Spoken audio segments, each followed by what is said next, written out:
আমাদের বুরহানি কমপ্লিট একবারে রেডি হয়ে গেছে, এখন চাইলেই খাইতে পারবো এবং কাস্টমাররা দিতে পারবো। আসসালামু আলাইকুম। আজকে নিয়ে বললাম বুরহানির রেসিপি। তো আজকে আমরা মাটির পাতিলে দই ফাটাইছিলাম নিজের হাতে আজকে, তাই না শরীফ ভাই? তো এই যে দেখেন আমাদের দই, ভিতরে দইটা দেখেন কি অবস্থা, এই দেখছেন কত সুন্দর হয়েছে। এই দই দিয়ে আজকে আমি বুরহানি বানাবো আর এরাবিয়ান লাচ্ছি। লিটার বেশি মাত্র 220 টাকা, তাই না? আর প্রতি গ্লাসে 60 টাকা।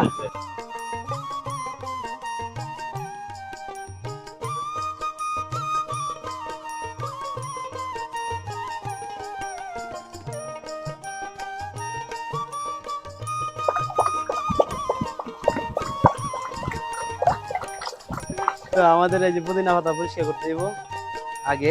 বর্তমানে পুদিনা পাতা গুলো একটু খারাপ, কারণ বন্যা চলতেছে, বৃষ্টি বাদলের দিন, এত ফ্রেশ পাতা পাই না।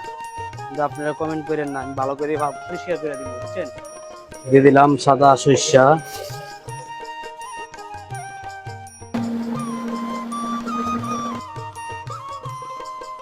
এই দিয়ে দিলাম পুদিনা পাতা, এই জায়গায় ধনিয়া পাতা আছে,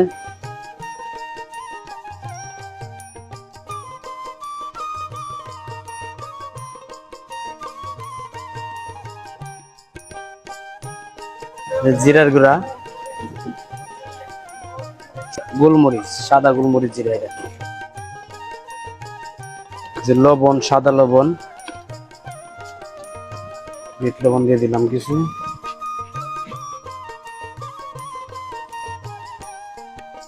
ঘটনা আছে এটা সব একসাথে মিক্সার করবো এখন মশলাটা।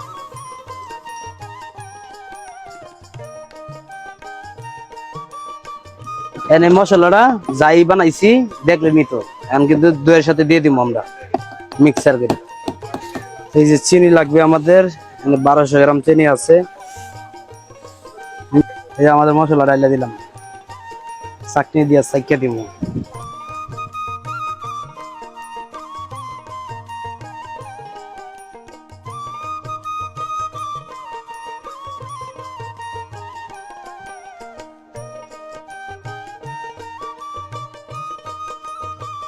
আর মিক্সার করতে দিব, এই যে মিক্সার শুরু।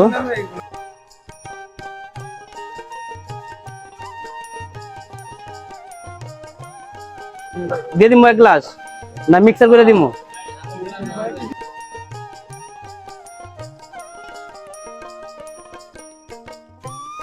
আমাদের বুরহানি কমপ্লিট একবারে রেডি হয়ে গেছে, এখন চাইলেই খাইতে পারবো এবং কাস্টমাররা দিতে পারবো। তো আমাদের ভিডিওটা আজকে কেমন হয়েছে অবশ্যই কিন্তু কমেন্টে বলবেন আপনারা, আর রিপ্লাইও দিব, অবশ্যই দিব। এক গ্লাস রেডি করি দিয়ে, আমি খাইবো না আমি খাইম। বিসমিল্লাহির রহমানির রহিম, টেস্ট করি।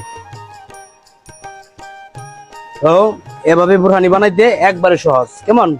তো আপনারা ভিডিওটা শেয়ার করে দিবেন, আর ভালো থাকবেন, সুস্থ থাকবেন, কেমন? আসসালামু আলাইকুম।